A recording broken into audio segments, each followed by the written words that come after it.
ਸਾਧ ਸੰਗਤ ਜੀ, ਜਿਵੇਂ ਆਪਾਂ ਪਿਛਲੇ ਪ੍ਰਸੰਗ ਵਿੱਚ ਸਰਵਣ ਕੀਤਾ ਸੀ ਕਿ ਕਬੀਰ ਜੀ ਨੂੰ ਬਾਦਸ਼ਾਹ ਨੇ ਪਹਿਲਾਂ ਗੰਗਾ ਵਿੱਚ ਸੁਟਵਾਇਆ, ਫਿਰ ਕਬੀਰ ਜੀ ਨੂੰ ਅੱਗ ਵਿੱਚ ਸੁਟਵਾਇਆ। ਇਸ ਦੇ ਬਾਵਜੂਦ ਵੀ ਪਰਮਾਤਮਾ ਨੇ ਕਬੀਰ ਜੀ ਦਾ ਵਾਲ ਵੀ ਵਿੰਗਾ ਹੋਣ ਨਹੀਂ ਦਿੱਤਾ। ਜਿਸ ਤਰ੍ਹਾਂ ਹੀ ਕਬੀਰ ਜੀ ਅੱਗ ਵਿੱਚੋਂ ਨਿਕਲੇ, ਕਬੀਰ ਜੀ ਨੂੰ ਬਾਦਸ਼ਾਹ ਦੇ ਬੰਦਿਆਂ ਨੇ ਫਿਰ ਫੜ ਲਿਆ। ਹੱਥੀ ਪੈਰੀ ਬੇੜੀਆਂ ਤੇ ਹੱਥਕੜੀਆਂ ਮਾਰ ਕੇ ਕਬੀਰ ਜੀ ਨੂੰ ਦੁਬਾਰਾ ਫੜ ਲਿਆ। ਉਹ ਮੂਰਖ ਸਮਝੇ ਨਾ ਕਿ ਕਬੀਰ ਜੀ ਰਾਮ ਅੰਸ਼ ਹਨ, ਇਹ ਅਮਰ ਹਨ ਤੇ ਇਹ ਮਰਨਗੇ ਨਹੀਂ। ਫਿਰ ਉਹਨਾਂ ਨੇ ਫੈਸਲਾ ਕੀਤਾ ਕਿ ਬਾਦਸ਼ਾਹ ਨੂੰ ਅਣਦੱਸੇ ਹੀ ਹਾਥੀ ਅੱਗੇ ਸੁੱਟ ਕੇ ਕਬੀਰ ਜੀ ਨੂੰ ਮਾਰ ਦਿੱਤਾ ਜਾਵੇ। ਇਸ ਲਈ ਵਿਉਂਤ ਨੂੰ ਪੂਰਾ ਕਰਨ ਵਾਸਤੇ ਉਤਾਵਲੇ ਹੋ ਗਏ। ਉਹ ਸਮਝ ਨਾ ਸਕੇ ਜਿਸ ਨੂੰ ਅੱਗ ਨੇ ਨਹੀਂ ਸਾੜਿਆ ਉਹ ਕਿਵੇਂ ਮਰੇਗਾ। ਧਰਮੀ ਪੁਰਸ਼ ਧਰਮ ਨਹੀਂ ਛੱਡਦਾ ਤੇ ਬੁਰਾਈ ਦਾ ਤਿਆਗ ਨਹੀਂ ਕਰਦਾ। ਬੁਰੇ ਦੇ ਪਿੱਛੋਂ ਬਾਦਸ਼ਾਹੀ ਹੱਠ ਵਾਲਾ ਉਸ ਤੋਂ ਵੀ ਬੁਰਾ ਮੰਨਿਆ ਗਿਆ ਹੈ। ਬਾਦਸ਼ਾਹੀ ਹੱਠ ਵਿੱਚ ਅਨੇਕਾਂ ਕੁਕਰਮ ਕਰੀ ਜਾਂਦਾ ਤੇ ਜ਼ੁਲਮ ਤੋਂ ਬਾਜ ਨਹੀਂ ਆਉਂਦਾ, ਇੱਥੋਂ ਤੱਕ ਕਿ ਮੌਤ ਦੇ ਪੜਾਅ ਤੱਕ ਪੁੱਜ ਜਾਂਦਾ ਹੈ। ਇਸ ਸ੍ਰਿਸ਼ਟੀ ਤੇ ਅਨੇਕਾਂ ਹੀ ਐਸੇ ਬਾਦਸ਼ਾਹ ਹੋਏ ਹਨ ਜਿਨ੍ਹਾਂ ਨੇ ਸੰਤਾਂ ਭਗਤਾਂ ਨੂੰ ਕਸ਼ਟ ਦੇ ਕੇ ਆਪਣੇ ਆਪ ਦਾ ਸਤਿਆਨਾਸ਼ ਕੀਤਾ ਹੈ। ਅਵਤਾਰ ਪੈਗੰਬਰਾਂ ਨਾਲ ਆਪ ਹੁਰਦੀਆਂ ਕਰਦੇ ਆਏ। ਐਸੇ ਹੀ ਬੰਦੇ ਸਿਕੰਦਰ ਲੋਧੀ ਦੇ ਸਨ, ਜਿਹੜੇ ਭਗਤ ਜੀ ਨੂੰ ਮਾਰਨ ਤੇ ਤੁਲੇ ਹੋਏ ਸਨ। ਅਗਿਆਨੀ ਪੁਰਸ਼ ਪਰਮਾਤਮਾ ਦੀਆਂ ਸ਼ਕਤੀਆਂ ਵੱਲੋਂ ਅੱਖਾਂ ਮੀਟ ਜਾਂਦੇ ਹਨ। ਕਬੀਰ ਜੀ ਤਾਂ ਗਾਉਂਦੇ ਫਿਰਦੇ ਸੀ, ਕਹਿਤ ਕਬੀਰ ਪੰਚ ਕੋ ਝਗਰਾ, ਝਗਰਤ ਜਨਮ ਗਵਾਇਆ, ਝੂਠੀ ਮਾਇਆ ਸਭ ਜਗ ਬਾਂਧਿਆ, ਮੈਂ ਰਾਮ ਰਮਤ ਸੁਖ ਪਾਇਆ।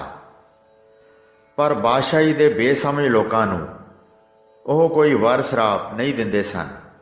ਉਹ ਆਖਦੇ ਸੀ, ਸਾਖਤ ਪੁਰਸ਼ ਆਪਣੇ ਕਰਮ ਦਾ ਫਲ ਕੌੜਾ ਖਾਂਦਾ ਹੈ। ਉਹ ਸਮਝਾਇਆ ਸਮਝਦਾ ਨਹੀਂ। ਕਹਾਂ ਸੁਆਨ ਕੋ ਸਿਮਰਤ ਸੁਨਾਏ, ਕਹਾਂ ਸਾਖਤ ਪੈ ਹਰ ਗੁਣ ਗਾਏ। ਰਾਮ ਰਾਮ ਰਾਮ ਰਮੇ ਰਮ ਰਹੀਐ, ਸਾਖਤ ਸਿਉ ਭੂਲ ਨਹੀਂ ਕਹੀਐ। ਕौआ कहा कपूर चराए, कह बिसियर को दूध पियाए। सत संगत मिल विवेक बुद्ध होई, पारस परस लोहा कंचन सोई। साकत स्वान सब करे कराया, जो तुर लिखिया सो कर्म कमाया। अमृत लै लै नीम सिंचाई, कहत कबीर ओआ को सहज न जाई। ਇਸ ਦਾ ਭਾਵ ਹੈ ਕਿ ਹੇ ਪੁਰਸ਼ੋ, ਸਾਖਤ ਰੱਬ ਦੇ ਗਿਆਨ ਨੂੰ ਨਾ ਸਮਝਣ ਵਾਲਾ ਪੁਰਸ਼ ਨਾਸਤਕ ਨੂੰ ਕੁਝ ਨਹੀਂ ਆਖਣਾ ਚਾਹੀਦਾ। ਉਸਨੇ ਕੋਈ ਵੀ ਗੱਲ ਨਹੀਂ ਮੰਨਣੀ। ਉਹਦੀ ਤਾਂ ਦਸ਼ਾ ਕਾਂ ਵਰਗੀ ਹੈ। ਜਿਵੇਂ ਕੋਈ ਕਾਂ ਨੂੰ ਕਪੂਰ ਖਵਾਏ ਤੇ ਸੱਪ ਨੂੰ ਦੁੱਧ ਪਿਲਾਏ ਜਾਂ ਅੰਮ੍ਰਿਤ ਜਲ ਨਿੰਮ ਨੂੰ ਪਾਏ ਤਾਂ ਨਿੰਮ ਮਿੱਠੀ ਨਹੀਂ ਹੁੰਦੀ। ਉਹਨਾਂ ਨੂੰ ਆਤਮਕ ਸ਼ਕਤੀ ਦਾ ਗਿਆਨ ਨਹੀਂ ਹੁੰਦਾ। ਐਸੇ ਮੂਰਖ ਪੁਰਸ਼ ਨੂੰ ਸਮਝਾਉਣ ਦਾ ਕੀ ਲਾਭ ਹੈ।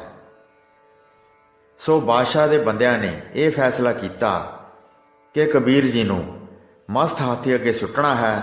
ਸੋ ਹਾਥੀ ਲਿਆਂਦਾ ਗਿਆ। ਮਹਾਵਤ ਨੂੰ ਦੱਸਿਆ ਗਿਆ ਕਿ ਉਸ ਦਾ ਹਾਥੀ ਕਬੀਰ ਜੀ ਨੂੰ ਕੁਚਲ ਸੁੱਟੇ, ਕਿਉਂਕਿ ਬਾਦਸ਼ਾਹੀ ਹੁਕਮ ਮਾਰ ਦੇਣ ਦਾ ਸੀ। ਕਬੀਰ ਜੀ ਨੇ ਆਪ ਇਸ ਪਰਥਾਏ ਸ਼ਬਦ ਉਚਾਰਿਆ ਹੈ। ਕਬੀਰ ਜੀ ਫਰਮਾਉਂਦੇ ਹਨ, ਭੁਜਾ ਬਾਂਧ ਭਿਲਾ ਕਰ ਡਾਰਿਓ, ਹਸਤੀ ਕਰੋਪ ਮੂੰਡ ਮੈਂ ਮਾਰਿਓ। ਹਸਤ ਭਾਗ ਕੈ ਚੀਸਾ ਮਾਰੈ, ਇਆ ਮੂਰਤ ਕੈ ਹਉ ਬਲਿਹਾਰੈ। आहे मेरे ठाकुर तुमरा जोर, काजी बके बो हस्ती तोर। रे महावत तुझ डारो काट, इसे तुरावो कालो साठ। हस्त न तोरै धरै ध्यान, वाकै हृदय बसै भगवान। क्या अपराध संत है कीना, बांध पोट कुंचर को दीना। कुंचर पोट लै लै नमस्कारै, बूझी नहीं काजी अंधियारै। तीन बार पतिया भर लीना, मन कठोर अजहू ना पतीना, कहे कबीर हमरा गोबिंद, चौथे पद मैं जन की जिंद। कबीर जी दसदे हन, हाकमां ने मेरियां बाहीं बन्नियां ते गुच्छम गुच्छा करके हाथी दी सुंड अगे सुट दिता। उस वेले हाथी बहुत गुस्से विच सी, पर ज्यों ही कबीर जी डिगे तां हाथी उल्टा चीका मारन लग पिया। उसने तां उन्हां कोलों पुछना चाहिया, ऐ मूर्खो, ये की करदे हो? इस मूर्ति कबीर जी तो तां मैं बलिहारे जांदा हां। ऐसे पुरुष नूं मेरे अगे सुट्टिया है जिहड़ा राम दा भजन करदा है। वाह दाता, ये की खेड है। कबीर जी आखदे हन, अनोखा कौतक सी, हे मेरे ठाकुर, तेरी लीला अपर अपार है। काजी महावत नूं गुस्से हुंदा सी कि ओह हाथी नूं अगे हो के तोरे, इत्थों तक कि महावत नूं क्रोध नाल आखदा सी, तैनूं मरवा दिआंगा, इस नूं सट्टां मार के तोर तां कि कबीर भगत चरना हेठ दलिया जाए। कबीर जिउंदा नहीं रहना चाहिदा। पर महावत अगों हथ जोड़ के खलोता। उसने आख्या, हे काजी, देखदा नहीं मैं कुंडे मार रहा हाँ, पर हाथी तां एक पैर अगे नहीं हुंदा। मेरा की जोर है? इउं जापदा है कि इस दे हिरदे विच भगवान वसदा है। यह भी सवाल पैदा हुंदा है कि दसों खां भला साध ने की गुनाह किया जो उसनूं पोटली वांग बन के हाथी दे अगे सुट दिता है। देखदे नहीं अन्ने हो जो हाथी तां उसनूं नमस्कार कर रहा है। मूर्ख काजी ना समझिया। वैसे भी वह अग्यानी सी जिसने 3 वार परख की, पर उसका करड़ा मन अजे भी ना मन्निया। पर कबीर जी आखदे हन, असां दा गोबिंद चौथे पद विच रहिंदा है, किसे नूं भी दिखाई नहीं दिंदा ते राखी हर एक दी करदा है। गल की कि हाथी कबीर जी नूं कुछ आखण दी थां दूसरे पासे जंगल नूं नੱਠ उठिया। महावत नूं सुट के मार दिता। वह जंगल नूं ऐसा गया, मुड़ के ना आया। उसने राज सेवा छड़ दी। हाथी जून तो छुटकारा पा के राम जी की मर्जी नाल जीवन मुक्त हो गया। काजी ते हाकम हथ मलदे रह गए, उन्हां दे हथ कुछ ना आया। काजी ते मुल्लां पंडित सब शर्मिंदे हो गए जो कबीर जी दे दुश्मन सन। पर कबीर जी दे श्रद्धालु उच्ची उच्ची कूक कूक के आखण लगे, कबीर वड्डा भगत है, राम दा भगत है। अहलकार बादशाह सिकंदर लोधी कोल पुजे। उन्होंने आख्या, हे बादशाह सलामत, वो तो नहीं मरदा। अग पानी ते हाथी उसनों मार नहीं सके। वो तो सच ही कोई खुदाई बंदा है। सारी कांशी विच सगों उसका जस होण लग पिया है कि बयान नहीं किया जाता। सारे लोग बादशाह की निंदा कर रहे हैं। काजियां ते पंडितां नूं लोग लांता पाउंदे हैं। मामला ऐसा है, दसो हुण की करिए। असीं तां बहुत तंग आए हाँ। साडे घर दे बाल बच्चे सब तंग हैं। वो सारे बीमार पै गए हैं। सिकंदर लोधी बादशाह सतगुरु नानक देव जी नूं भी मिलिया सी, पर हंकार दे नाल उसदी मत मारी गई सी। वो छेती ही गुरु जी दे बचनां नूं भुल गया सी। आप हुदरियां करन लगा सी। कबीर जी दे अगन विच ना सड़न दी वार्ता सुन के उसदी सुत्ती आत्मा जाग पई। हाथी ने भी कबीर जी नूं नहीं मारिया। इस गल तो उसनूं ज्ञान होया। अखां खुलियां। अपनी मूर्खता उत्ते वो पछताया। सारी गल सुन के उसने अहलकार नूं आख्या कि कबीर जी नूं एक बार मेरे कोल सद के तुसीं लिया सकदे हो। नफर ने उत्तर दिता, जिवें बादशाह सलामत दी आग्या होवे। बादशाह ने कहा, अच्छा जाओ उसनों सद के लियाओ। देखो तंग नहीं करना, मंदा शब्द नहीं बोलना, आदर नाल लियाओ। देखो वह खुदा दा बंदा है, उसनों गुस्से ना होना, उसका सत्कार करके लियाओ अते कहो कि बादशाह खिमा मंगदा है। जाओ हुण देर ना करो। बादशाह का फरमान सुन के नफर कबीर जी नूं लियाउण वास्ते दौड़ गए। पहला घर पुजे, कबीर जी घर नहीं सन। ਫਿਰ ਸਾਧੂਆਂ ਦੇ ਅੱਡਿਆਂ ਉੱਤੇ ਪੁੱਜੇ, ਪਰ ਉਹ ਨਾ ਮਿਲੇ। ਗੰਗਾ ਦੇ ਕਿਨਾਰੇ ਦੱਸ ਪਈ, ਉਧਰ ਗਏ। ਜਦੋਂ ਨੇੜੇ ਗਏ ਤਾਂ ਕੀ ਦੇਖਦੇ ਹਨ ਕਿ ਕਬੀਰ ਜੀ ਚੌਂਕੜਾ ਮਾਰ ਕੇ ਸਮਾਧੀ ਲਾਈ ਬੈਠੇ ਹਨ। ਸੁਰਤ ਰਾਮ ਦੇ ਚਰਨਾਂ ਨਾਲ ਜੁੜੀ ਹੈ, ਨੈਣ ਬੰਦ ਹਨ। 10ਵੇਂ ਦਵਾਰ ਪੁੱਜੇ ਹੋਏ ਆਪਣੇ ਰਾਮ ਜੀ ਦਾ ਜਸ ਕਰ ਰਹੇ ਹਨ। ਨਫਰਾਂ ਨੇ ਜਾ ਕੇ ਆਵਾਜ਼ਾਂ ਦਿੱਤੀਆਂ, ਕਬੀਰ ਜੀ, ਕਬੀਰ ਜੀ। 5ਵੀਂ ਆਵਾਜ਼ੇ ਕਬੀਰ ਜੀ ਨੇ ਨੈਣ ਖੋਲ੍ਹੇ, ਨਫਰਾਂ ਵੱਲ ਦੇਖਿਆ ਤੇ ਜ਼ੁਬਾਨੋਂ ਕੁਝ ਨਾ ਬੋਲੇ। ਨਫਰਾਂ ਨੇ ਬੇਨਤੀ ਕੀਤੀ, ਮਹਾਰਾਜ ਜੀ, ਬਾਦਸ਼ਾਹ ਸਿਕੰਦਰ ਲੋਧੀ ਆਪ ਜੀ ਨੂੰ ਯਾਦ ਕਰਦੇ ਹਨ। ਉਹ ਆਪ ਕੋਲੋਂ ਖਿਮਾ ਮੰਗਣਾ ਚਾਹੁੰਦੇ ਹਨ। ਕਬੀਰ ਜੀ ਨੇ ਪੁੱਛਿਆ, ਉਹ ਯਾਦ ਕਿਉਂ ਕਰ ਰਹੇ ਹਨ? ਬਾਦਸ਼ਾਹ ਦੇ ਬੰਦਿਆਂ ਨੇ ਕਿਹਾ, ਉਹ ਬਾਦਸ਼ਾਹ, ਅਸੀਂ ਰਾਮ ਦੇ ਸੇਵਕ, ਮਹਾਰਾਜ ਜੀ ਆਪ ਜੀ ਦੇ ਦਰਸ਼ਨ ਕਰਨ ਵਾਸਤੇ ਸਾਨੂੰ ਭੇਜਿਆ ਹੈ। ਵਾਹ ਮੇਰੇ ਰਾਮ, ਤੇਰੀ ਮਹਿਮਾ ਅਪਰੰਪਾਰ ਹੈ। ਭੁੱਲਿਆਂ ਨੂੰ ਰਾਹੇ ਪਾ ਦਿੰਦਾ ਹੈ। ਮੇਰੇ ਦਰਸ਼ਨ? ਇੱਕ ਕਬੀਰ ਜੁਲਾਹਾ ਦੇ ਦਰਸ਼ਨ? ਇਹ ਤਾਂ ਰਾਮ ਹੀ ਜਾਣੇ। ਅੱਛਾ ਚਲੋ ਭਾਈ, ਚੱਲਦੇ ਹਾਂ। ਮੇਰੇ ਰਾਮ ਦੀ ਇਹੋ ਆਗਿਆ ਹੈ। ਕਬੀਰ ਜੀ ਸ਼ਾਹੀ ਨਫਰਾਂ ਨਾਲ ਬਾਦਸ਼ਾਹ ਦੇ ਡੇਰੇ ਪੁੱਜੇ, ਪਰ ਬਾਦਸ਼ਾਹ ਅੱਗੋਂ ਨੰਗੀ ਪੈਰੀ ਸਵਾਗਤ ਕਰਨ ਵਾਸਤੇ ਆਇਆ।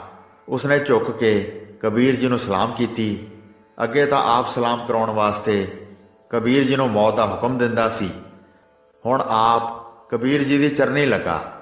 ਬੜੇ ਆਦਰ ਨਾਲ ਆਪਣੇ ਤੰਬੂ ਵਿੱਚ ਕਬੀਰ ਜੀ ਨੂੰ ਲੈ ਗਿਆ। ਸਤਿਕਾਰ ਨਾਲ ਬਿਠਾ ਕੇ ਦੋਵੇਂ ਹੱਥ ਜੋੜ ਕੇ ਬੇਨਤੀਆਂ ਕੀਤੀਆਂ ਤੇ ਭੁੱਲਾਂ ਦੀ ਖਿਮਾ ਮੰਗੀ। ਕਬੀਰ ਜੀ ਨੇ ਉਸ ਨੂੰ ਨੇਕੀ ਕਰਨ ਦਾ ਉਪਦੇਸ਼ ਦਿੱਤਾ। ਕਬੀਰ ਜੀ ਨੇ ਆਪਣੇ ਸੁਭਾਅ ਅਨੁਸਾਰ ਉਪਦੇਸ਼ ਦਿੱਤਾ। ਲੰਕਾ ਸਾ ਕੋਟ, ਸਮੁੰਦ ਸੀ ਖਾਈ, ਤੇਹ ਰਾਵਣ ਘਰ ਖਬਰ ਨਾ ਪਾਈ। ਕਿਆ ਮਾਂਗੋ ਕਿਛ ਥਿਰ ਨਾ ਰਹਾਈ, ਦੇਖਤ ਨੈਣ ਚਲਿਓ ਜਗ ਜਾਈ। 1 ਲੱਖ ਪੂਤ 1.25 ਲੱਖ ਨਾਤੀ, ਤੇਹ ਰਾਵਣ ਘਰ ਦੀਆ ਨਾ ਬਾਤੀ। ਚੰਦ ਸੂਰਜ ਜਾ ਕੇ ਤਪਤ ਰਸੋਈ, ਬਹਿ ਸੰਤਰ ਜਾ ਕੇ ਕਪਰੇ ਧੋਈ।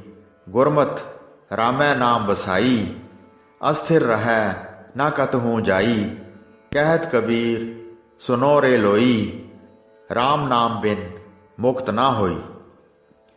ਕਬੀਰ ਜੀ ਹੱਸ ਕੇ ਬੋਲੇ, ਹੇ ਦੁਨੀਆ ਦੇ ਬਾਦਸ਼ਾਹ, ਤੁਸਾਂ ਇਹ ਕਿਹਾ ਹੈ ਕਿ ਕਬੀਰ ਮੰਗ ਲਵੇ ਜੋ ਕੁਝ ਮੰਗਣਾ ਚਾਹੁੰਦਾ ਹੈ। ਤੁਸਾਂ ਕੋਲ ਧਰਤੀ ਹੈ, ਦੌਲਤ ਹੈ, ਸੋਨਾ ਚਾਂਦੀ ਹੈ, ਪਰ ਜਦੋਂ ਅਸੀਂ ਧਿਆਨ ਕਰਕੇ ਤੱਕਦੇ ਹਾਂ ਤਾਂ ਨਜ਼ਰ ਪੈਂਦਾ ਹੈ ਕਿ ਇਹ ਮਾਇਆ ਹੈ ਜੋ ਥਿਰ ਨਹੀਂ ਰਹਿਣੀ। ਨਾ ਰਾਜ ਥਿਰ ਰਹਿਣਾ ਹੈ ਤੇ ਨਾ ਦੌਲਤ। ਧਰਤੀ ਤੇ ਕਈ ਆਏ ਕਈ ਗਏ। ਤੁਸਾਂ ਦਾ ਦਾਵਾ ਵੀ ਕੂੜਦਾ ਹੈ, ਕੀ ਪਤਾ ਕਿੰਨਾ ਚਿਰ ਰਹਿਣਾ ਹੈ। ਹੋਰ ਕੋਈ ਬਲਵਾਨ ਰਾਜਾ ਜਾਂ ਬਾਦਸ਼ਾਹ ਆ ਜਾਵੇ, ਉਹ ਤੁਸਾਂ ਨੂੰ ਧਰ ਕੇ ਅੱਗੇ ਲੈ ਜਾਏ। ਇਉਂ ਬਾਦਸ਼ਾਹ ਸਿਕੰਦਰ ਲੋਧੀ ਨੂੰ ਉਪਦੇਸ਼ ਕਰਦੇ ਹੋਏ ਉਦਾਹਰਨ ਦਿੰਦੇ ਹਨ, ਹੇ ਬਾਦਸ਼ਾਹ, ਦੁਨੀਆ ਦੇ ਵਿੱਚ ਲੰਕਾ ਦਾ ਪਾਤਸ਼ਾਹ ਹੋਇਆ ਹੈ, ਉਹ ਹੈ ਰਾਵਣ। ਉਸ ਦੀ ਲੰਕਾ ਤੇ ਏਡਾ ਵੱਡਾ ਕਿਲਾ ਸੀ ਕਿ ਉਸ ਦੇ ਚੌਗਿਰਦੇ ਸਮੁੰਦਰ ਵਰਗੀ ਖਾਈ ਖਾਲ ਪੁੱਟੀ ਹੋਈ ਸੀ। ਭਾਵ ਉਸ ਨੂੰ ਕੋਈ ਜਿੱਤ ਨਹੀਂ ਸੀ ਸਕਦਾ। ਪਰ ਉਸ ਰਾਵਣ ਦੇ ਘਰ ਦਾ ਅੱਜ ਕੋਈ ਪਤਾ ਨਹੀਂ ਲੱਗਦਾ। ਕੀ ਮੰਗਾਂ, ਕੁਝ ਰਹਿਣ ਵਾਲਾ ਨਜ਼ਰ ਨਹੀਂ ਆਉਂਦਾ। ਦੇਖਦਿਆਂ ਦੇਖਦਿਆਂ ਸਭ ਕੁਝ ਤੁਰਿਆ ਜਾ ਰਿਹਾ ਹੈ। ਸਭ ਤੁਰੇ ਜਾ ਰਹੇ ਹਨ ਉਸੇ ਰਾਵਣ ਦੇ ਜਿਸ ਦੀ ਮੈਂ ਗੱਲ ਕੀਤੀ ਹੈ।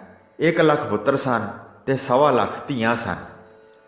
ਪਰ ਜਦੋਂ ਸ਼੍ਰੀ ਰਾਮਚੰਦਰ ਜੀ ਨਾਲ ਯੁੱਧ ਹੋਇਆ ਤਾਂ ਉਸ ਦੇ ਘਰ ਕੋਈ ਦੀਵਾ ਬੱਤੀ ਜਗਾਉਣ ਵਾਲਾ ਵੀ ਨਾ ਰਿਹਾ। ਤੁਸੀਂ ਤਾਂ ਬਾਦਸ਼ਾਹ ਅਜੇ ਛੋਟੇ ਹੋ। ਉਸ ਰਾਵਣ ਨੇ ਤਪੱਸਿਆ ਦੇ ਬਲ ਨਾਲ ਐਸੀ ਸ਼ਕਤੀ ਪ੍ਰਾਪਤ ਕੀਤੀ ਸੀ ਕਿ ਚੰਦ ਤੇ ਸੂਰਜ ਉਸ ਦੀ ਰਸੋਈ ਪਕਾਉਂਦੇ ਸਨ, ਅੱਗ ਕੱਪੜੇ ਧੋਂਦੀ ਸੀ। ਭਾਵ ਕੁਦਰਤੀ ਸ਼ਕਤੀਆਂ ਵੀ ਉਸ ਦੇ ਆਖੇ ਲੱਗਦੀਆਂ ਸਨ। ਦੇਖੋ, ਜਦੋਂ ਐਸੇ ਲੋਕ ਨਹੀਂ ਰਹੇ ਤਾਂ ਹੋਰ ਕੀ ਰਹਿ ਜਾਣਾ ਹੈ। ਐਵੇਂ ਹੰਕਾਰ ਕਰਨਾ, ਰਾਮ ਭਗਤਾਂ ਨੂੰ ਦੁੱਖ ਦੇਣਾ, ਇਹ ਤਾਂ ਪਾਤਸ਼ਾਹਾਂ ਨੂੰ ਸ਼ੋਭਾ ਨਹੀਂ ਦਿੰਦਾ। ਜੀਵਨ ਦੀ ਸੱਚਾਈ ਦੀ ਲੋੜ ਹੈ। ਇਸ ਵਾਸਤੇ ਹਰ ਇੱਕ ਨੂੰ ਸੁਣ ਕੇ ਸਮਝ ਲੈਣਾ ਚਾਹੀਦਾ ਹੈ ਕਿ ਪਰਮਾਤਮਾ ਦੀ ਭਗਤੀ ਤੋਂ ਬਿਨਾਂ ਸਭ ਕੂੜ ਹੈ। ਕੂੜ ਚਮਤਕਾਰ ਜ਼ਰੂਰ ਦਿਖਾਉਂਦਾ ਹੈ, ਪਰ ਅੰਤ ਖੇਹ ਦੀ ਖੇਹ ਹੈ। ਕੀ ਪਤਾ ਕਿਸ ਸ਼ੁਭ ਕਰਮ ਕਾਰਨ ਆਪ ਨੂੰ ਰਾਜ ਮਿਲਿਆ ਹੈ। ਅੱਗੇ ਸ਼ੁਭ ਕਰਮ ਕਰੋ ਤਾਂ ਕਿ ਕਿਸੇ ਲੇਖੇ ਜੀਵਨ ਪਵੇ, ਧਰਮ ਦਾ ਰਾਜ ਹੋਏ। ਧਰਮ ਹੀ ਤਾਂ ਮਨੁੱਖ ਜੀਵਨ ਦਾ ਨਿਸ਼ਾਨਾ ਹੈ। ਐਸੇ ਉਪਦੇਸ਼ ਸੁਣ ਕੇ ਬਾਦਸ਼ਾਹ ਸਿਕੰਦਰ ਲੋਧੀ ਨੂੰ ਕੁਝ ਹੋਸ਼ ਆਈ, ਗਿਆਨ ਹੋਇਆ ਤੇ ਕਬੀਰ ਜੀ ਦਾ ਸਤਿਕਾਰ ਕਰਦਾ ਹੋਇਆ ਕਾਂਸ਼ੀ ਤੋਂ ਚਲਾ ਗਿਆ। ਕਬੀਰ ਜੀ ਦੇ ਜਸ ਦਾ ਡੰਕਾ ਸਾਰੇ ਵੱਜ ਗਿਆ। ਹਰ ਪਾਸੇ ਕਬੀਰ ਜੀ ਦੀ ਸ਼ੋਭਾ ਹੋਣ ਲੱਗੀ ਤੇ ਰਾਮ ਧੁਨ ਗਾਈ ਜਾਣ ਲੱਗੀ।